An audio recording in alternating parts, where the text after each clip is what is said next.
million an hour in interest from the American people. $36 million an hour in interest from the American people. My children, my two children, were born $86,000 in debt based on the national debt. Now, why am I going to take away from those children to give to somebody that is going to be born in 2030? That's not going to happen. So that was my decision. It was very easy. You know, you think about stuff like fear. Oh, the IRS is going to get you. They're going to take your stuff. That's not important to me. Stuff's not important to me.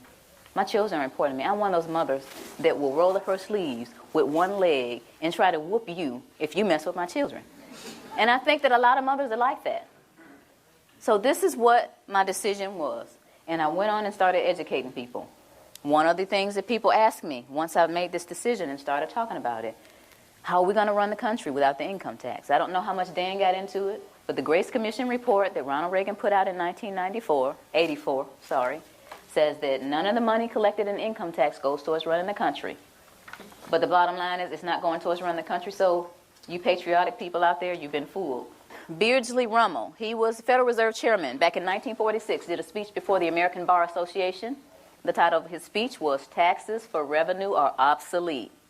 Within the body of this report, he says that the taxes, the income taxes for redistribution of wealth. What is redistribution of wealth? What is that? That's taking from me that I've worked hard for and giving it from somebody else to somebody else. Shouldn't I have the right to redistribute my wealth if I want to? Another question that they ask me is, how come I haven't heard this on TV or on the radio or in the newspaper? Well, sweetie, the simple answer to that is the same people who own the television stations and the newspapers and the radio stations are the same people who are involved with the Federal Reserve. And here is a little statement that says that it only requires 5% ownership to significantly influence the media. Rockefeller is one of the original shareholders of the Federal Reserve. As early as 1963, the House Banking Subcommittee reported that Rockefeller, through Chase Manhattan Bank, controlled 5.9% of the stock in CBS and the bank and gained interlocking directorates with ABC. I went all the way through high school, all the way through college, all the way through testing for the CPA, and all this Irish training and didn't hear about any of this.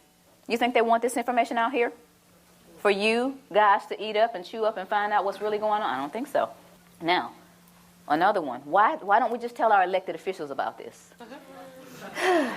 And to make a really long story short, the We the People Foundation, the same people that put out this ad, put together a hearing. And these 40 researchers were going to ask the IRS and the DOJ these questions, and we're going to have this big meeting in Washington called the Truth and Taxation Hearings. Okay? So we got together with 537 questions. So we sent them the 537 questions so they could research and have the answers, and what did they do? They reneged on coming. They signed off on it, but they reneged on coming. So you all didn't get to hear the truth. We went on and had the hearings anyway, put it on CD, marched around Washington, giving it to all 535 congressmen and senators. Please look at this information. We got stupid responses back like, thank you for visiting our offices in Washington. The next time you come to Washington, please visit us again. They don't care. Your presidents don't care. Another one that they ask me, or they'll say something like, well, this just sounds like it's some kind of conspiracy theory. Y'all hear that a lot? Okay. But tell me this, what's the difference between a conspiracy and a strategy? Don't you understand that this is all by design? All this black, white stuff.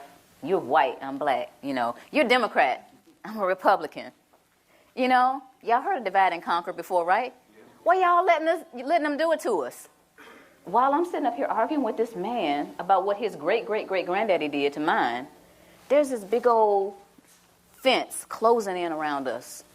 And while I'm sitting here wasting time and he's sitting here telling me why he doesn't know, we need to put our heads together and figure out how to get out of this fence that these people are building around us. Am I right? Yeah. That's what we got to be.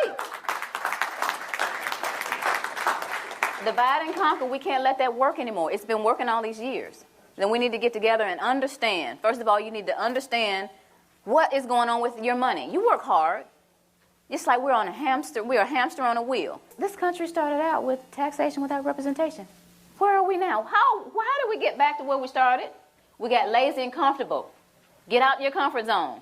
I never tell people to file a tax return I never tell them not to file. I never tell people to pay taxes, and I never tell them not to pay. What I tell people is to do your own research, do your due diligence, and decide whether or not you're going to be a slave or get off the plantation. That's your choice. So in essence, you're wasting time. As long as you continue to feed the monster's going to grow. They're going to laugh in your faces. Any kind of cause that you have, anything that you're trying to do in your life concerning getting things back on track with our country, the way it's supposed to be, you're going to get laughed at because you continue to give them the money to do whatever it is they're doing to us. A lot of people don't care. A lot of people get the money taken out of their checks and they actually think they're getting, oh, I get back $3,000 every year. They don't take anything from me. I say, sweetie, look at your W-2. They took $14,000. They gave you back $3,000 of your own money. Oh.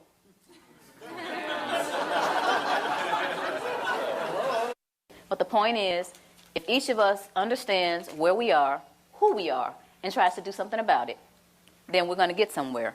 This is a great country, but it's off track. And who's going to get it back on track? Yeah. Thank you. Thank you all.